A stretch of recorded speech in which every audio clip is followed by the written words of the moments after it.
1 Jean chapitre 5, verset 14.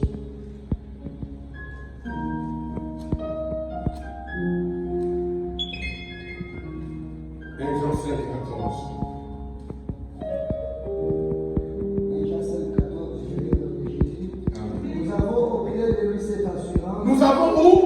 Auprès de lui. Alléluia. Acclamons auprès de lui. Acclamons auprès de lui. Nous avons auprès de lui. Acclamons auprès de lui. Nous avons auprès de lui. Amen, amen. Écoutez, auprès de lui ne peut pas passer inaperçu. Nous avons auprès de lui. C'est la raison pour laquelle l'apôtre Pierre disait, où irions-nous? Non, à qui irions-nous encore? Parce que c'est seulement auprès de lui que nous avons cette assurance. Mais c'est quoi l'assurance? Continue. Que si nous demandons quelque chose selon sa volonté. Que si nous demandons quelque chose selon sa volonté. Amen. Amen. Amen. Amen. Oh. Amen. Amen. Là, il s'agit de l'assurance. Amen. Oui, ce soir. Vous savez,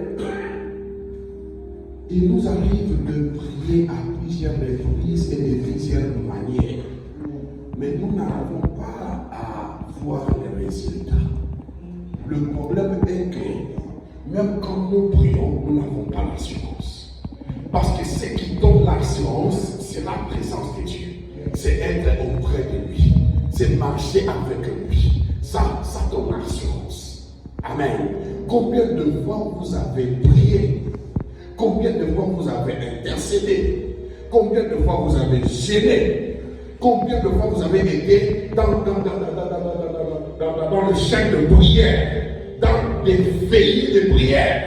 Mais de tout ce que vous avez demandé à Dieu, rien n'a été reçu, rien n'a été gagné. Vous vivez une vie de moins. À chaque fois que vous faisiez un pas, il y a quelque chose qui vous quitte. Il y a quelque chose que vous perdez. Alors qu'en lui, nous ne sommes pas venus perdre. En lui, nous sommes venus gagner. Et nous devons gagner. À Pierre, il a dit, tous ceux qui auront quitté leur maison, leur bien à cause de moi, auront ressenti. Quand nous sommes auprès de lui, nous devons bien aimer avoir l'assurance que tout ce que nous demandons, nous l'avons déjà reçu auprès de lui. Tu as dit amen. Dis après moi auprès de lui. Encore une fois auprès de lui. Nous avons l'assurance. Alléluia. Nous avons l'assurance que si nous demandons quelque chose, nous les possédons. Ce n'est pas que nous les donnerons, mais nous l'avons déjà reçu. C'est l'assurance qui nous manque. Mais si nous avons cette assurance, nous verrons l'environnement dans lequel nous vivons changer. Parce que la parole de Dieu est vivante. Cette parole est capable de donner la vie à tout ce qui est autour de nous. Cette parole est capable de donner la vie à ce qui se trouve en nous. Amen, amen. Alors je vais vous donner l'exemple d'une personne dans la Bible. J'aimerais parler de cette femme qui était stérile, ça faisait beaucoup d'années. Son mari avait une autre femme, mais cette femme l'a mortifiée. Elle parlait de choses horribles. Et quand elle écoutait, elle était mal à l'aise. Même bien manger, elle était toujours malade. Malade de ce que, même quand je mangerai, quand je serai rassasié, par le fait que je ne mets pas au monde, lorsque je m'approcherai toujours de cette femme-là, de ma rivale, elle se moquera de moi. Elle dira des choses auxquelles je ne supporterai pas. Alors cette femme était mal à l'aise. Alléluia. La femme était mal à l'aise. Mais un jour, d'abord c'était dans son habitude de monter à Silo pour la prière. Et elle avait toujours formulé des requêtes. Mais rien n'est changé. Rien ne s'est passé. Un jour, lorsqu'elle est montée là-bas, elle a essayé d'entrer dans la présence. Vous savez, quand vous êtes dans la présence de Dieu, les modérateurs peuvent dire Amen, on a terminé le culte. Mais celui qui est dans la présence de Dieu ne termine pas parce que le modérateur a terminé.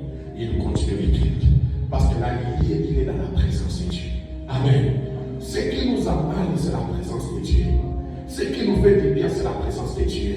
Le modérateur est là pour modérer, pour coordonner les choses. Mais nous, nous cherchons la présence de Dieu. Amen, amen. Nous cherchons la présence de Dieu. Ainsi, comme cette femme a resté pendant très longtemps dans la présence de Dieu, il lui arrivait même de commencer à remuer sa langue, remuer sa bouche. Ce qui a étonné le sacrificateur. Lorsqu'il est sorti, il a vu la femme. Il dit, c'est son problème. Elle entre, elle sort encore. Elle voit la femme en train de remuer sa langue. Cette patiente se dit, non, je ne vais pas procéder à cette femme quelque chose. Femme, jusqu'à quand tu vas continuer, il y a la voix ça. La femme l'a regardé dans les yeux.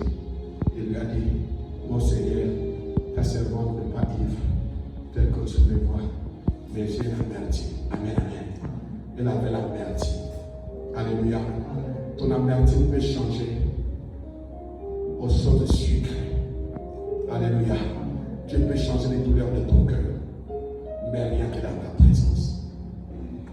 Goûte la présence de Dieu. David a dit, il y a une chose que je demande, une chose que je désire ardemment, c'est de passer le reste de ces jours dans la présence de Dieu. À Silo, c'était la maison de Dieu. Là où ils allaient pour adorer et pour offrir. Mais cette fois-là, les choses vont changer. Amen, amen. Le sacrificateur va regarder dans les yeux et dit, va, retourne, que Dieu te donne selon le désir de ton cœur. Et lorsqu'elle est retournée, tout a changé. Maintenant, je suis allé vérifier les cantiques nouveaux. Parce que je vous ai dit que dans la présence de Dieu, nous aimons la Sikebotamaka. Alléluia. Les amis, si quand vous Sikebotamaka. Bomoko Tanakata, histoire de Samuel.